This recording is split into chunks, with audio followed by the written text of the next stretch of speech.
Good afternoon and welcome back to Restaurant Review. I'm your host, Bob Bockelman. It's a Saturday before Thanksgiving. Can you believe it that the year is slipping on by? And today, as usual, we've got a bang-up review of both chef, restaurant, and musician. For those who are keeping up with us, you know we always try to focus on brand new restaurants and emerging musical guests. Today's restaurant is very, very new, and it's one of the finer dining restaurants in our city. That's how quick it grew. It's in a hotel, and as you know, more and more of our chefs are opting now to either add their own place in a hotel or to add another restaurant as well. So we have one today, and we'll be glad to talk to him and talk about this great new restaurant in a little bit. Once again, before we go see our musician, as you know, if you're interested, you can send us any comments you wish about the show, or if you'd like to see somebody on the show, musically or as well as chef-wise, please don't hesitate to use our website, info@restrevue.com. Okay, we're going to go ahead now and do our usual stroll to the back of the studio and meet our musical guest.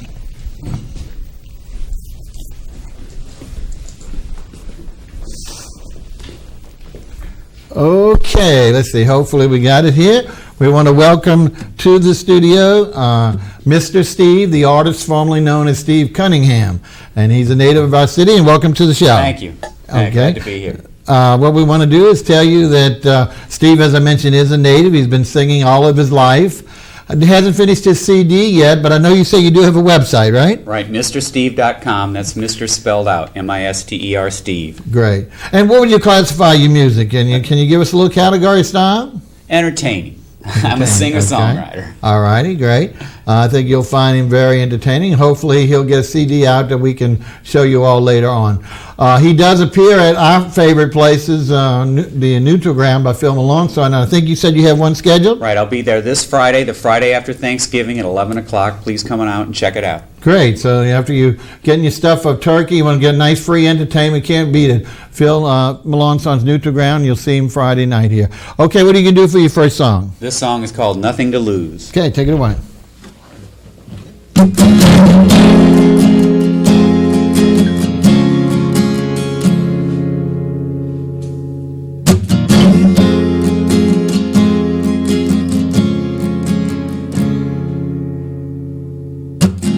Downstairs the bishop is crying. He's been there since the night when he shattered his holy mirror and saw a terrible sight.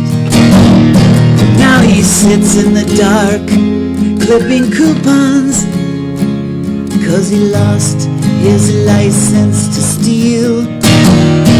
And his magazine rack is near empty, and his windows are sealed. He's waiting for a delivery. He's looking for something to use. His nasty clerical error has left him nothing to lose.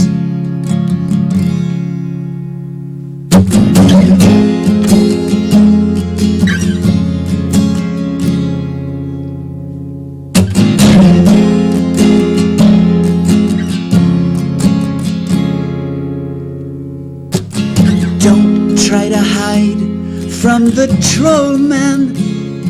You better face up and be brave, for he'll fill you with a face full of fire and then scare you with sticks he's engraved.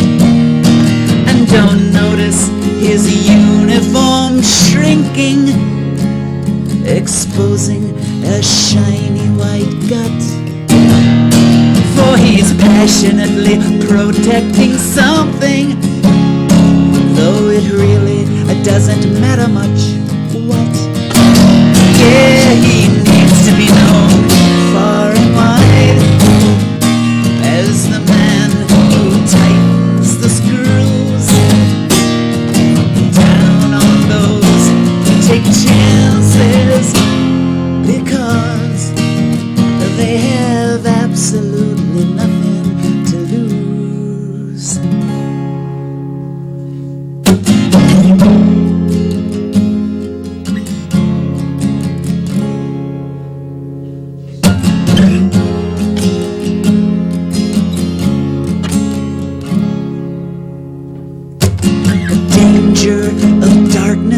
is here now. The thinker needs to be shook, for the black bag days are upon him, full of bureaucrats, crazies and crooks. Though he bears his burden so easy, the grind is taking its toll, and the faithful still carry his torches, but their fuel is running low. So it looks like this journey to nowhere is the only choice left if we choose, or to stay frozen in time leaves you guilty of the crime of not having nothing to lose.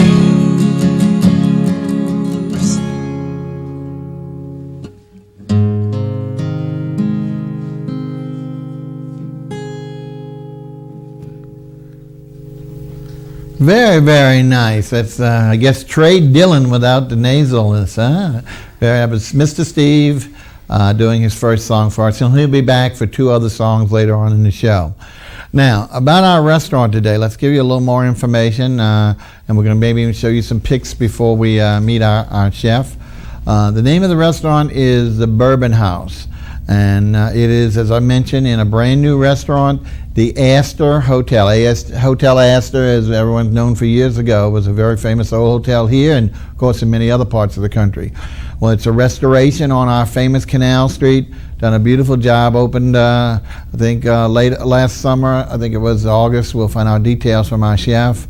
And put in a magnificent new restaurant, very large restaurant that actually fronts on the corner, in Bourbon, world-renowned Bourbon Street, and at the corner of Iberville. And the side on Bourbon Street is a solid glass wall for which you can see all the traffickings and the thing going on Bourbon Street. So you couldn't get a better dining area to see all the activity on this world-famous street. We're talking about a magnificent new building that looks like it's been there, or at least renovation. It looks like it's been there since day one. Beautifully done, very traditional styling. As you first come in, if you come in through the corner, you'll go through their oyster bar area. And they got a great bar area where they serve raw oysters so many ways, and some of those we'll see when we actually talk to our chef that you can have at the table as well. And then there's a small dining room there as well for snacks or smaller, or your full dining, but much more casual. The main dining room is through the rear, and like I say, it seats approximately 240 people, so it's very, very large. And above it, which is really attractive, there's a balcony that circles the entire part of the restaurant, and of there's often little balconies that indent into the restaurant, overlooking the restaurant, for which there are tables for 2 and 4. So get a really romantic view. And then also there are 5 dining rooms upstairs for overflow or for them to do catering. We want to go ahead and talk now.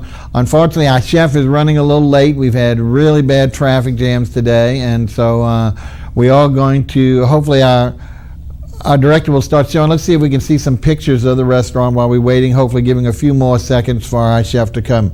There you go. We can look at that a little bit. There's one half of the major dining room, and that's looking from one wall, and you notice there's a lovely divider, old-time mirrors in the back, which is always very, very, very nice.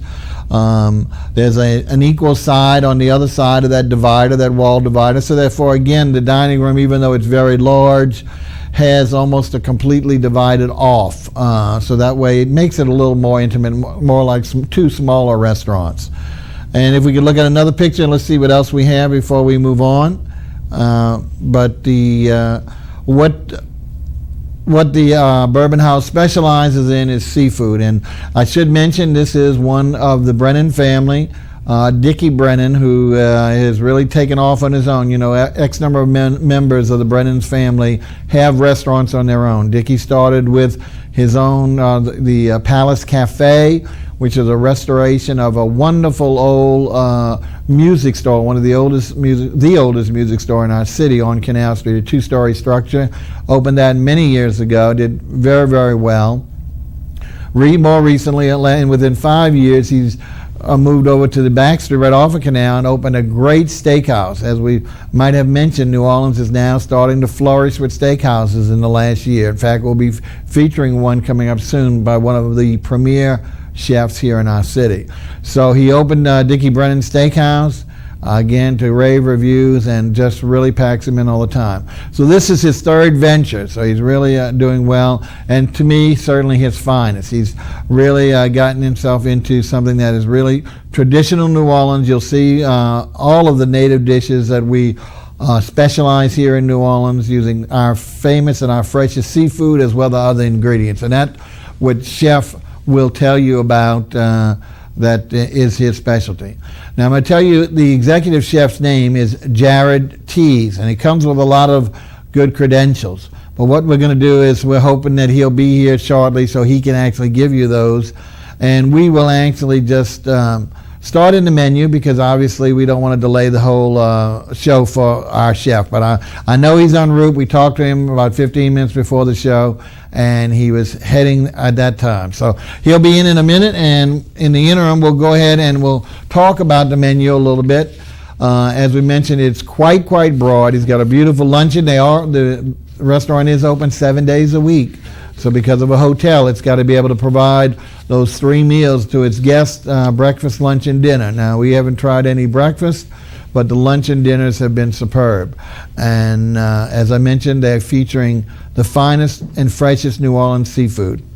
We're going to see a lot of the dishes that you might not see at some of our restaurants, not only the traditional gumbos, but because they have this great new idea of going back to the old and opening raw oysters at a bar. In other words, there's been 2 or 3 restaurants that we featured during the year that actually have opened the kitchen up and put a beautiful fresh seafood dining bar. So you can dine there, and they're opening beautiful oysters as well as other seafood. And I see our chef has come in, so if you bear with me 1 second more where we elaborate, he'll be mic'd up and be ready to join us. But as I mentioned, the great feature about this is that this is appealing to all levels, the locals as well as the tourists. The tourists are getting to try all of the dishes that are so famous here in one particular restaurant. They don't have to restaurant hop, even though they always do and want them to do so. But JARROD and his group has really decided to capitalize on New Orleans' great cuisine and putting as many restaurant dishes together as possible. Okay, without further ado, we're going to go ahead and introduce, and we want to welcome to the show Executive Chef JARROD TEASE of the Bourbon House Hotel. Thank you for coming. I'm sorry to put you in such a rush, but we really appreciate it. Better late than never. It's just came straight off the line, and we had a great morning and afternoon today. Well, that's the important thing, and I know we always appreciate you all taking the time, and it's an hour well spent, but at the same time, I know it does cause some sacrifice, especially in such a new restaurant as yourselves. Tell us again, since I did say I didn't want to give too much of your background, so you could speak to our audience. Why don't you tell us a little bit about your credentials, please? Sure. I have spent all my time here in New Orleans in the culinary field. Worked my way through a lot of the Brennan's restaurants, and recently Commanders and Baco and Mr. B's, and now now Dickie has given me the opportunity to come over here, and great opportunity. Now, y'all have been open since how long now? It was 1 year, summer, 1 year and 1 month. Okay. October was our. Okay, couldn't remember. I knew it was either at the end of summer or right at the beginning of fall. That's great. And tell us a little bit about. I've tried to describe the concept of the restaurant. I think it's you're doing certainly New Orleans pride and joy to our tourists as well as our locals. Yeah. But if you want to say anything more about the particulars of the restaurant, I said you open every day, and we've been describing the beautiful restaurant that we saw. Well, good. Well, you were in there the other night, so you saw it firsthand. But what we do is we take classic dishes that have been loved by people in New Orleans and all the different restaurants for years and years, and just kind of got the greatest ingredients, the best seafood, all the nice techniques and preparations, and bring it all together for a lot of people. Really do. And we thoroughly enjoyed our visit. Now, what we want to do, because we are running a little late because of your absence, we hadn't gotten into the menu because we wanted to obviously share that for you. But we're going to go ahead and start with our appetizer. And folks, this first appetizer, I tell you, is certainly to be something to behold and to, of course, to undertake. And that's called the Plateau de Fruits de Mer. And of course, fruits de mer is seafood. It's fruits of the sea. And this is such a great presentation. What you're seeing here is looking down on a great big aluminum tub that is suspended by an aluminum frame over the table, so all of the diners can actually just dig in hands full and serve themselves. But what we're going to talk about, I know you have this in 2 different sizes for like, what is it, 4? Yeah, that's the small one. That's the small one. Gee. And that's for normally around 4 folks? Around 4 people. Some people like to come in, buy a bottle of champagne, and have that for their dinner. Well, I'm telling you. Before they go to the movies or, exactly. or destination. That's right. That's certainly something that can be made a great light meal, especially when you're going to, like you say, an evening event, so you're not really heavily into it. But let's see, when the picture comes back up, let's actually show all the, I've been talking about how great you have an oyster bar right there open for people to enjoy themselves with some cocktails, but obviously this is the way to bring it to the table. So we'll take a look at that picture again. We'll go around. As you notice, what's really interesting, he's serving fresh and presumably Louisiana oysters, and hopefully I'm not speaking. That's the kick of this. This is almost all Louisiana. It's all Gulf of Mexico, the brackish marsh. It all comes from around here, with the exception of a few clams, but I can't get past not serving clams. Right. But what's really neat, folks, is as you can see on some of the oyster shells, right on top of the oysters, he's got different types of caviar, and even using our Louisiana shoe pick. That's the black caviar. Yeah. You have another row, and I think you have one other type. Is that right? Yeah, there's actually 3. We have hackleback, sturgeon, and shoe pick caviars, all produced here in Louisiana. Excellent choice. Now, if we keep on making the complete circle around the perimeter of the plate, we have, of course, the black-shelled mussels, and right inside the clams. Are those Louisiana clams? Right. I think those are not Louisiana clams. I didn't think they were, because they were larger than what we see They're here. a little bit bigger. They're really juicy. Right. What we do Very is we steam these all off together and do kind of a Dijon fresh herb vinaigrette. They're all tossed together, and then you get into those jumbo boiled shrimp right there. That's what I'm going to say. Those magnificent boiled shrimp, for people who love shrimp. I mean, this is a great way. Peeled already, except for just the little shrimp tail for you to hold. You can just pop it in your mouth. Excellent. And then to really finish the dish, he does what I call a ceviche, but he does 3 seafood salads. And if you notice in the shells up there, there's one done with calamari. Why don't you tell about the 3 beautiful salads you have? Yeah, we have a cayenne roasted calamari salad that's really refreshing with green onions. Then we do a little bit of a basil, crab, and tomato claw salad. That's the one you see with the fingers. With all the crab fingers sticking out. That's right. And at the very top? And then at the very top, what we do is we take some of our flaked redfish and flaked trout, and we toss that in a little honey vinaigrette. So these are always changing, not always the same. We preach it to our staff every day what it's going to be, and it's it's an evolving dish. It's not something that's just set up and that's the way it's going to be every time. The caviars will change, the quality of oysters will change, the shrimp get better. We'll put more on. So it's kind of it's a living thing. It's a living, evolving thing. But again, you're going to get the basics of our seafood, and that's what's key. So that is the best thing for whether it's a tourist or whether a local. You're going to be tasting so much of our seafood that we relish down here, and this is one of the best ways that you can get it without knowing to advertise different things. Now let's go ahead and look at a couple of other appetizers. I think the next one was this was your the flash fried oysters with the shoestring potatoes. I call them shoestring potatoes. They are great. I was telling you, this really looks like a New Orleans New Year's Eve. We have bonfires or teepees of fire. Coming up this weekend too. Exactly, coming up. So, and then his flash fried oysters at the bottom with the shoestring potatoes on top. What a really neat idea. Don't forget the horseradish cream sauce that brings it all together. Of course, and you can see that echoing between each of the oysters there. So it really is a great unifier. The important thing there is that another traditional dish and done extremely well in its presentation.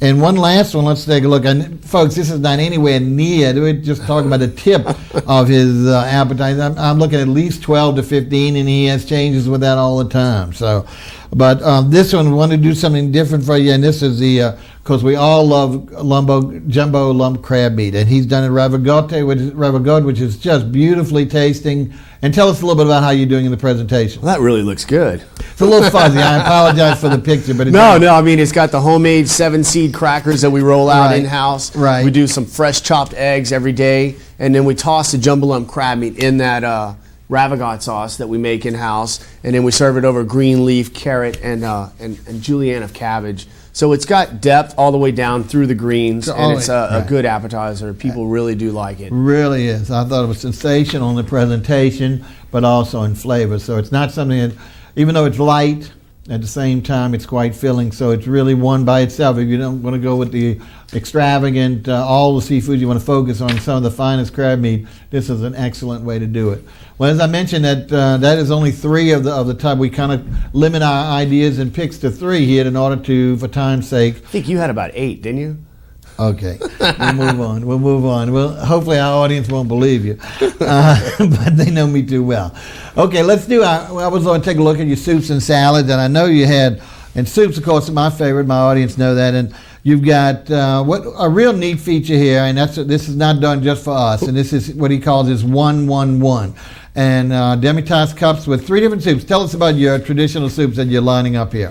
Every day we'll have a seafood gumbo and a turtle soup, au sherry, and then we'll have a du jour soup. That night was a roasted shrimp and tomato bisque. So you can get a little sampling of all the soups. I love soup. It's one of my favorite meals. I can have it as an entree. I do too. I learned it years and years ago, and can eat it anyway. And it doesn't have to be cold. I mean, in the summertime, I eat hot soups as well as cold soups. I eat it year round. But this is a great way to try, because I know too many, especially if you're a tourist and you're not familiar with some of these things. You've heard all about it, but you go and order a bowl of gumbo, and perhaps for some reason it's something in it you just don't like. Here you get the sample plate, so you're really trying 3 of the best soups in the city, and still 2 of which are always going to be traditional, and that's your gumbo and your seafood, your turtle soup, excuse me. Turtle soup was heavy with regard to meaty flavor, just really good, nice touch of lemon. So turtle soup is gone. We like to bring back and talk about the retroness of recycling foods, how many of the standard dishes when I was growing up have faded into oblivion, but fortunately now are coming back. And this is one that I really like. Unfortunately, not everyone is doing such a good job with it, and some of them not even really using real turtle meat. So that's the disappointing thing there, is that this one is truly turtle, truly the way New Orleans had brought it up in its traditional manner. So I think you'll love it. Okay, now let's also look at one of your salads. And this, I know you've got several on thing, and this one was really great. A really great concept. It's a heart of romaine salad. So I'm so used to using the typical salad, but to have the heart of romaine, which is really neat, and using it almost like a pirogue to what we use here to fill it up. And tell us all the stuff you've got creamed up in there. Well, traditionally and classically, you do a blue cheese and blue cheese crumbles on this salad, but we love the flavors of a Thousand Island. I think a lot of customers do. So we make our Thousand Island with olives instead of pickles, which has that salty, briny flavor. But then we do pecan smoked bacon across it, some more chopped olives, and egg with the Thousand Island underneath. And it's a lot of people's favorite entree and appetizer. They love it. Okay, great. Well, let's go ahead and get into the entrees, because, like I said, and again, folks, I know we really are focusing on seafood, because that is New Orleans and that is this restaurant. But at the same time, I did ask Chef to let's look at it more than just the seafood entrees, because again, we want to make sure everyone has something to please themselves. And again, he's got it divided up into fish, shellfish, and regular entrees, and he's got dinner specials as well. So again, this is a very comprehensive menu that he changes almost 2 weeks, very ambitiously. But at the same time, if he maintains its quality, it certainly will retain its title as being one of the premier restaurants here in our city. But let's take a look at, I think the first one is something that was very unique, and that's his redfish on the half shell. Look how pretty that is, folks. And tell us, I was so fascinated with the way you actually cook it. We call this camp food because in the camps, when they catch a lot of the fish, they like to cook it whole, skin on, scale on the grill. So what we do is we take an 11-ounce piece of redfish, 11 ounces, lay that on the grill, and then we throw it in the broiler. So it has that nice juiciness from the salt water. It actually kind of steams the fish and then browns in the broiler. Then we serve it with lemon butter sauce, beurre blanc, and a little bit of crab-boiled new potatoes. Yeah, the diner I brought along with me, he actually said, I pointed out, because I tried one of the potatoes first. I said, this has got to be one of the most zingy potatoes I've had in a long time. I haven't found a restaurant do it. More and more, putting a little New Orleans hot taste to it, but I said, this is really good. So he tasted and he said, I think it's in crab boil. Let's see. And sure enough, so we had to ask the chef, and 100%. So folks, you are talking about delicious new potatoes and crab boil. What a great, great taste. And what's really great about this, I know he explained that thing, and he said, "Oh, we don't want to cook something with the scales and all on." Yeah, don't even see it. That's underneath. The flesh just flakes away so easily from the shell. And what's so neat is that never once did I have any part of the skin actually coming in with the flesh. No. That's what was so good. And I was just using a fork too, not having to do any of this, barely picking at it. The flesh separated so easily and cleanly. There was no fear where someone might be afraid that, I can have a skin taste or a scale taste. Absolutely not. It becomes the vessel, and that's it. It certainly separates itself. And I'm sorry, I missed, what was it on top again? I know the little, I won't call it salsa, but it was a great little topping. Balsamic caramelized red onions tossed with frisee right across the top. And this is not the only way we serve this. We also serve this with about 4 ounces of jumbo lump crab over the top. Wow. So our regular customers, this is the dish that they want to come and eat. And so they'll eat this one, but they also like to add crab meat or shrimp or oysters. And you know what? They can have whatever they want. Sure, and I think the addition, especially of the lump crab meat, would just be superb. Unless you've already had the lump crab meat appetized, I think. And even then, you probably could do doubles on it. But let's move on to another one. And I know I think the next dish was, is it a chicken under a brick? Let's see. Yeah. Yes. This again, and I don't know if you've ever heard of this, folks, but there is an old tradition of cooking. I don't know if it goes back to the Indians or what. I think it does, huh? It's thousands. Where they use stone or some heavy natural component. Yeah, we use a 2.5 pound brick, and that brick, we wrap it in foil so it's nice and sanitized. Right. And we take that, people ask. They ask. Yeah, I bet they do. You just take a brick out of the yard and throw it on top of a chicken. It's like, no, I mean, we run those bricks through the machine, and but it's good. It's rosemary and garlic crusted. We put that in a cast iron skillet, put the brick right down on top of it, and it actually presses that skin so hard that all the fats come out, but it leaves all that flavor behind. Flavor stays right in. And soup, but for people who know rotisserie chickens, it's just like, this is falling off the bone. It's just magnificent. And it's on a bed of what? I've forgotten what you... Well, we do a little escrow lettuce, which is kind of a bitter lettuce. Oh, I love escrow, with mushrooms and Brabant potatoes. And then you serve, for those who didn't see it, there are a couple of sauces, but those sauces, there you go. If anybody you want to talk about those, but I know those can be used almost with any of the dishes that you have. Tell us about your two sauces, just because this is the only picture. We do it's a red wine reduction. It's a Marchand de Vin. It's kind of a New Orleans sauce. Very New Orleans. And béarnaise, of course, everybody loves béarnaise and roasted chicken. Right. Excellent, and beautifully done with a piece of was it rosemary? Sticking out. It's so pretty, wearing a feather in the cap.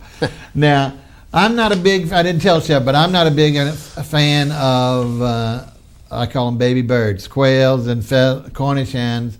But at the same time, we wanted to feature this because of the unique presentation, the taste, and it turned out to be a taste treat. So I really had to bite my tongue on this one and really turn them around and say I finally found one I enjoyed.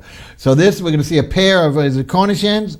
These are actually feral Mississippi quail. That's right, the quail. That's right. Excuse me. Tell us about, and again, before we get into stuffing, tell us, for those who don't know the difference between quail and Cornish hen, I know it's just basically a size. Basically a size and the color of the meat. Quail's going to be a much darker, richer, gamier bird. Right. And these are, raised for us in Mississippi. Locally in Mississippi. And they come in, they're just immaculate shape, the beautiful skin. The meat is very tender and very flavorful, and we take a sausage. Yeah, this is the part, folks. I don't know if you saw, but I mean, the quail is so stuffed and packed, it sits up so upright, it even looks much larger than it is.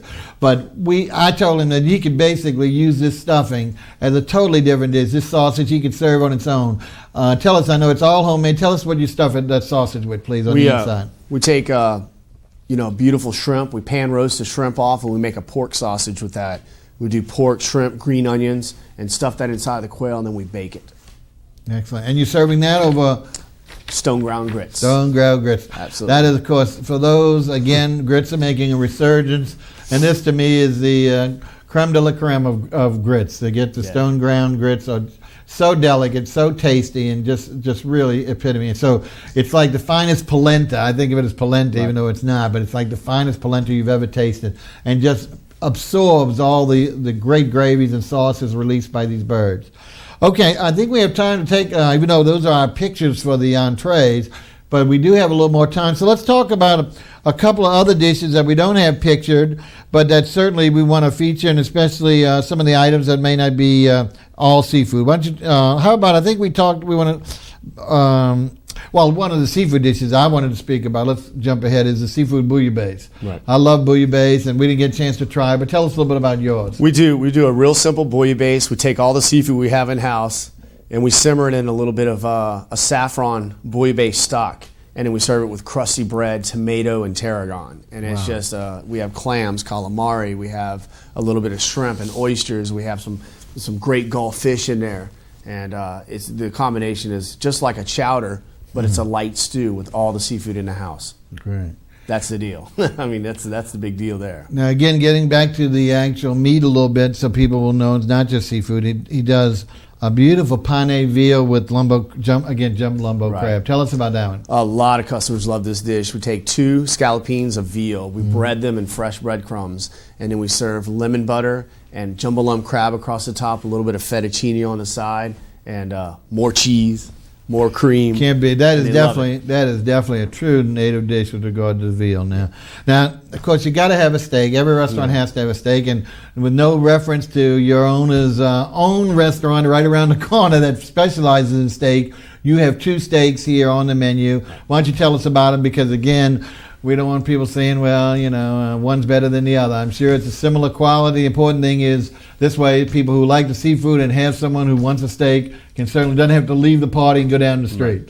Well, my buddies come into town and they want a big ribeye. So what I do is we do a 16-ounce certified black Angus ribeye. Wow. And that's served over pommes frites, which are just some nice delicate fries that are hand cut in-house. And it is served with an andouille steak sauce made with turbo dog and a lot of Worcestershire and hot sauce. Dang. It's delicious.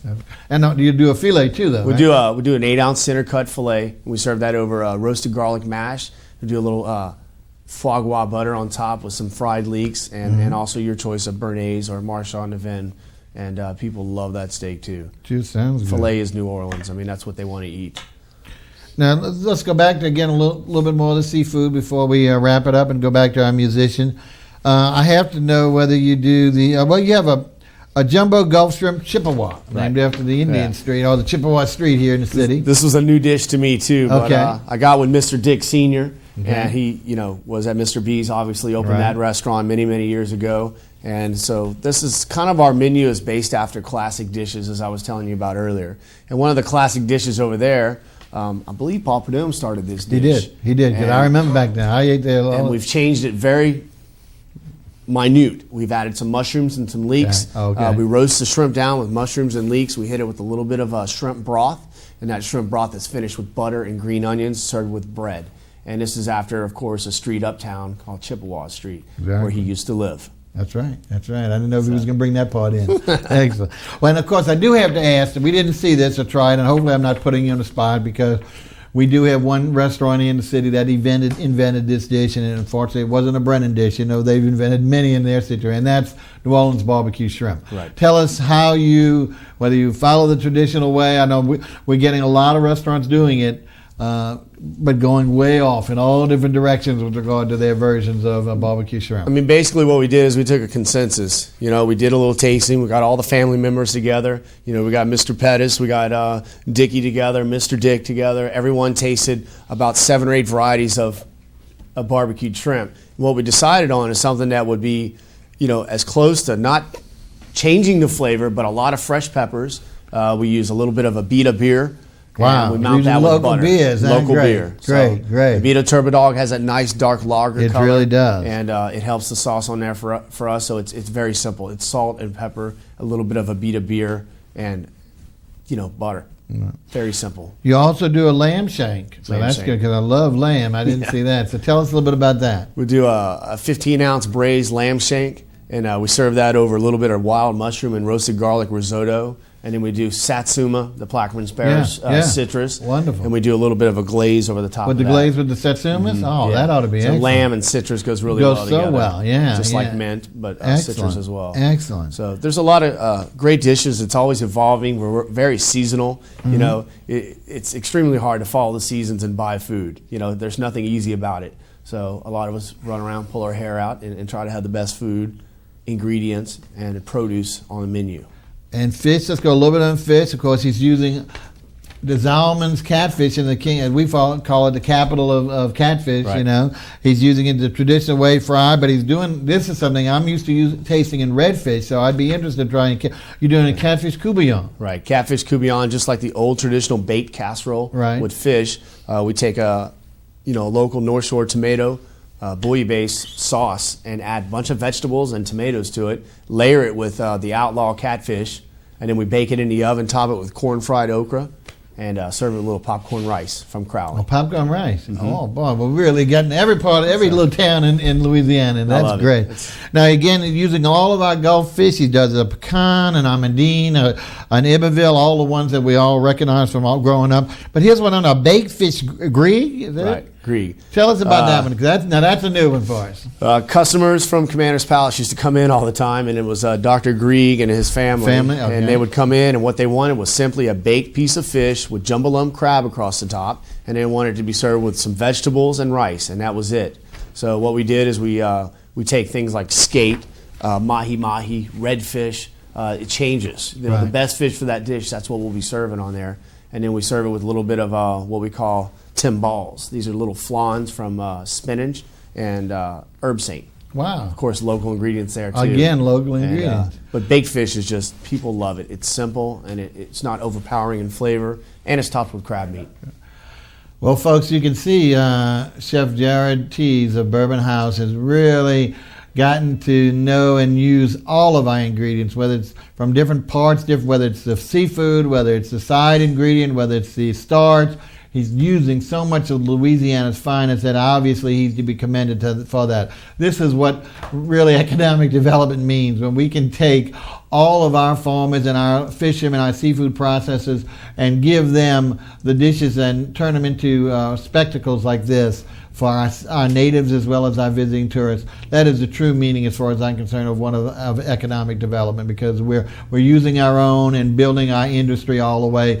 Why not showcase it in our premier industry, in the hospitality and restaurant? Again, we're speaking to Executive Chef JARROD TEASE.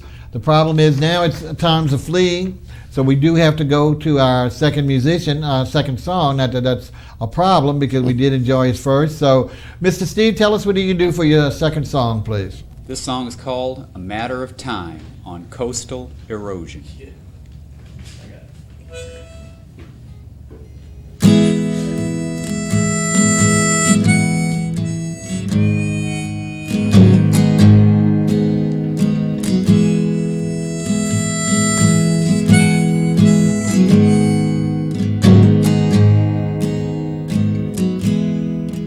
Little by little, we're losing ground. Year after year, as attackers storm our town, it won't be long till there's no protection around. We're losing the land, losing the battle. We're losing the land, we're losing the battle.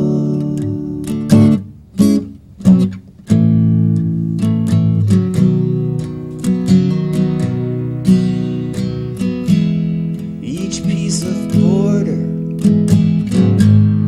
that disappears means fewer precious hours to escape from here. It just confirms our annual fear. We're losing time, losing the battle. We're losing time, losing the battle.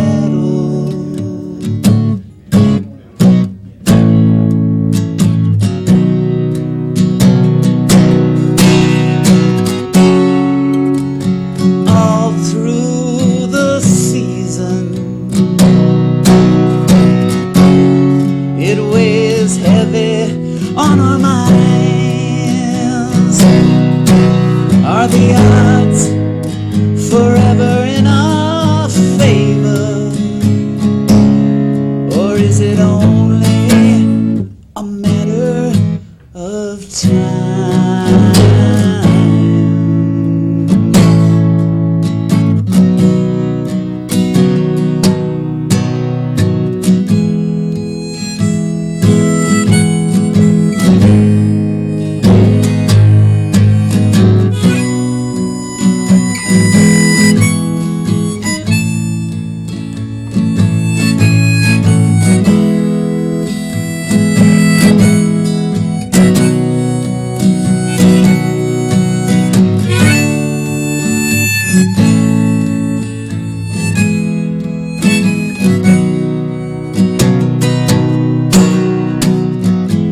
So we lay under siege and wait for the flood. This is where we live. It's in our blood. One day have to dig our lives out the mud. We're losing time. We're losing the battle. Yeah, losing time. Losing the battle.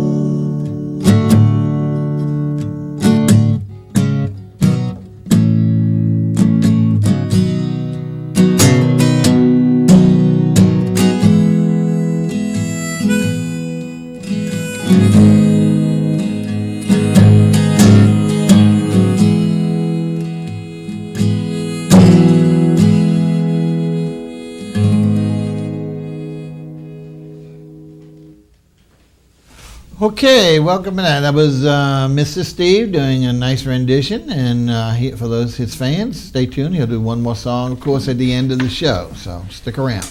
Meanwhile, we want to get back. We're talking to the executive chef, JARROD TEASE of the Bourbon House Restaurant in the famous new ASTOR Hotel. The Bourbon House Restaurant, as we mentioned, is on the corner of Bourbon and Iberville. The Bourbon Wall is almost a whole wall of glass, so it's great for tourists watching or just local watching. You get to see everything happens on world's famous Bourbon Street. Everything. But yeah, but I guess he said it for the good or the bad of it. The important thing there, though, is you don't feel bad if you're on the other side of the dining room, because the real focus is on the table, not outside, I can tell you. Okay, well, we've gone through, we've explained that it is a hotel restaurant, so they're serving 3 meals a day, 7 days a week, and putting out quality like it's really superb, which is the important thing. We've gone through the entrees. We didn't put the numbers up for people to call today because Chef was running a little late and we didn't want to run short on time. If the numbers are flashed up, you can still call in the last 10 or 15 minutes. But we want to go ahead and move into desserts. I'll talk about a few other things so that we can close out with our musical guests. So we had a great, once again, his dessert menu has about 10 items on it. Very traditional New Orleans things, which is really key. You've done a great traditional entrees through the whole meal, so why not finish it through dessert? And our first picture we'll bring up is a bourbon custard. I'm telling you folks, this is not for the faint of heart. Tell us about it, Chef, please. Well, after our name, bourbon, that's right, you got to use it. Really key for us. The bourbon cup custard is just a simple flan. What we do is we caramelize some sugars in the bottom of the ramekin, and then we pour our custard on top and slowly bake it.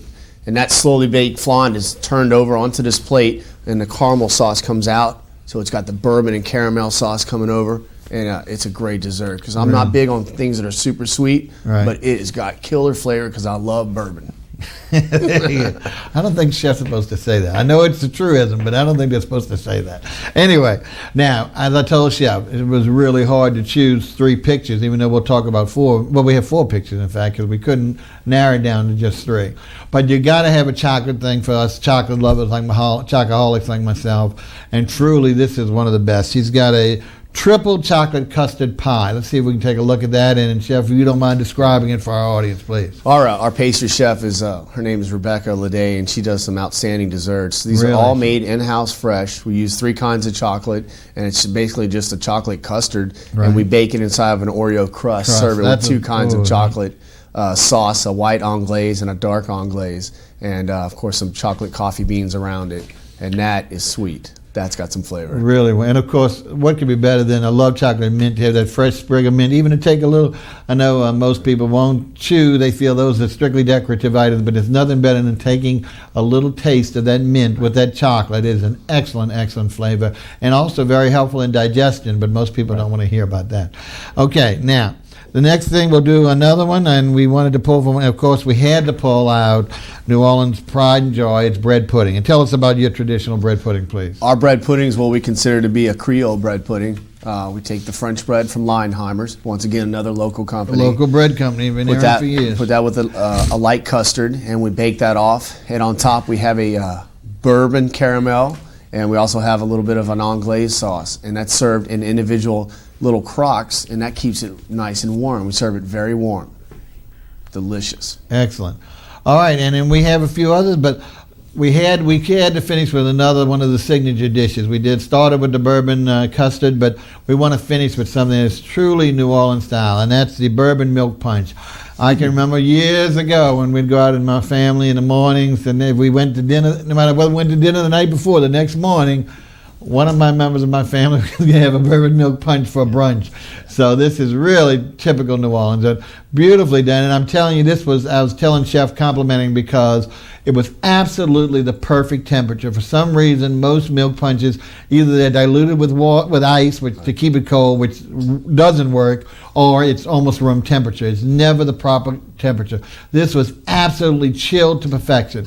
Tell us a little bit about it, because it's served with a great accompaniment and just a wonderful taste. Yeah, those are homemade biscottis that Rebecca makes, and they are really lovely. They go with the bourbon milk punch, which is made from milk that's milked in Folsom. There's a couple of farmers that work for us, bring in a fresh product. Wow. It's pasteurized milk, but it's not pasteurized like what you find on the shelf. So it still has a lot of those milk solids and milk fats in there. And then we basically add a little bit of like a gelato mixture to it, and top it off a little Old Forester bourbon. Yeah. And keep it nice and cold. And folks, to make sure you have enough bourbon, they come and set the bottle on the table if you haven't had enough in it. But I don't know, I think for being social conscious, I think it's enough in the glass itself. Anyway, he does have about 5 or 6 other, and some really traditional ones like pecan pies and some other non-traditional. So again, if you don't care for any of the ones, even though I can't believe you wouldn't find one of the ones we show you tantalizing, there's a lot more to choose from, especially if you come back more than once. Okay, now let's move a little bit into, of course, since this is a full-scale restaurant, it has a full-scale bar, which you can come and just have your cocktails, as I mentioned, or with or without oysters or something like that. But obviously we need to talk a little bit about your wine philosophy, if you don't mind, please. Well, our philosophy is, we have great seafood, and the great seafood needs to be accompanied by a good wine list. Our wine list doesn't exceed 100 different varieties, but we concentrate on a lot of great Chardonnays from all over the world. We hit a lot on the French Chardonnays because I think they pick up a lot of our spice. Flavor, right. And with the freshness of our ingredients, you need a fresh wine. And what I mean by that is we don't have a lot of oak-aged wines, right. So they are a little bit younger. And if we need a bottle of wine that we don't have, we'll run down to the steakhouse, Dickie Brennan Steakhouse or Palace Cafe, and we'll go get the wine for you. That's our philosophy, is basically we want to stick to the light seafood. But if we need something else, we're going to go over and get it from the other places. But I think you're right. I think you have done a good job at pairing those wines with the seafood and getting that early Chardonnays, and especially the French ones, I think are excellent. And of course, it's a full-scale bar, so I bet they can even do a New Orleans Hurricane if they want it. But I mean, they're doing all the natural drinks, the old traditional, all the contemporary. So you won't have to worry about, you won't be able to fix something that I just learned how to drink last week. Right. The bartenders are great, very amicable, and very, very knowledgeable. Okay, let's see. Is there any other special events or anything that we should know about coming up? We're doing bourbon tasting dinners. It's kind of like a wine dinner, but we do it with bourbon. And that's about 3 to 4 times a year. We have a schedule at the restaurant. Anyone can call up and anyone can come. And it's not... Excuse me. Do you have a website? Is that? We do have a website. You can have one part of that, or is it separate your own? Bourbonhouse.com. Okay. And all you have to do, you would certainly feature those. All of our calendar events, all of our seasonal ingredients. It's local for us. All the stuff that we'll be using in season is on that website. I encourage you to go and check it out. It's a lot of fun. I think that's a great idea, and especially having that website for those type of special events. Well, we've been talking to Executive Chef JARROD TEASE of the Bourbon House restaurant in the ASTOR Hotel. Is it ASTOR Hotel or Hotel ASTOR? Do you know? I'm not sure. Well, you know, there's been We've been there for a year, and I'm not sure. You're not sure. Okay. Well, we've got Jared was here, and I can't remember either which way it's pronounced, but done a beautiful renovation of the old building on Canal Street, and of course, that's what's happening now as part of our resurgence in our city to go ahead and renovate all Canal Street back to its time. We couldn't, obviously, Canal Street is no longer, for years, folks, it was the shopping center. But just like all cities, they've migrated out and they have huge urban complexes and malls. Still, New Orleans is maintaining some of its shopping base at Canal Street, but we're mixing it with so many new wonderful hotels and restaurants that it's still a great entertainment complex because there's hospitality, there's food, there's great entertainment at one end, whether it's the the aquarium, the IMAX, so much stuff. So it really brought back a great vitality, and of course, coming up in a few months, the wonderful streetcar is returning to Canal Street. So this is going to be truly full cycle from my early youth. And we really have pleased that Chef Jared can spend some time with us today. Please patronize them as well as Dickie Brennan's, all of his restaurants. And one day we'll bring some of the others. We wanted to bring his newest on first because, of course, that's our focus. Now, before we turn it over to our musician, don't forget to have a happy Thanksgiving.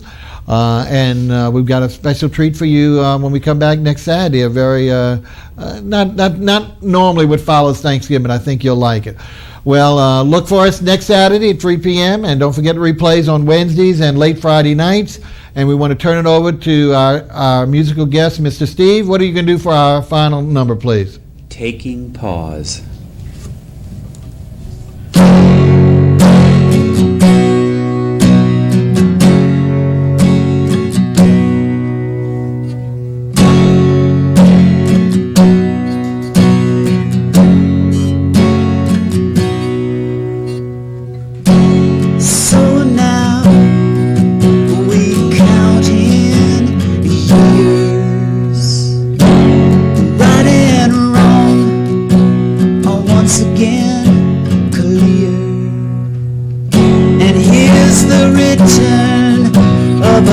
Childhood fear. Don't take my girl away. Don't take my girl away from me.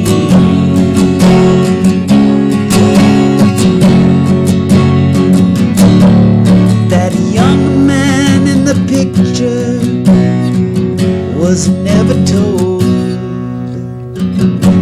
Something was coming that he could not control. Growing was a going from up to old. Don't take my girl away. Don't take my girl away from me.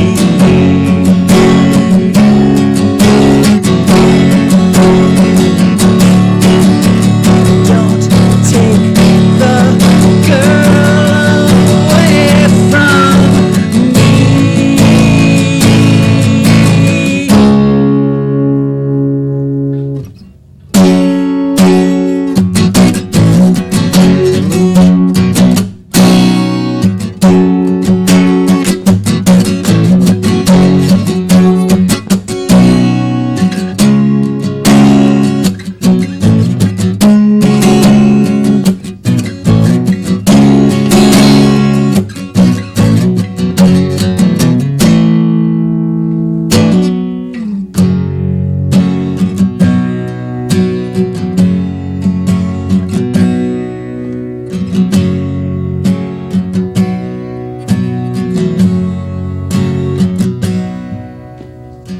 She faced up when the signs were plain, and she bravely rearranged.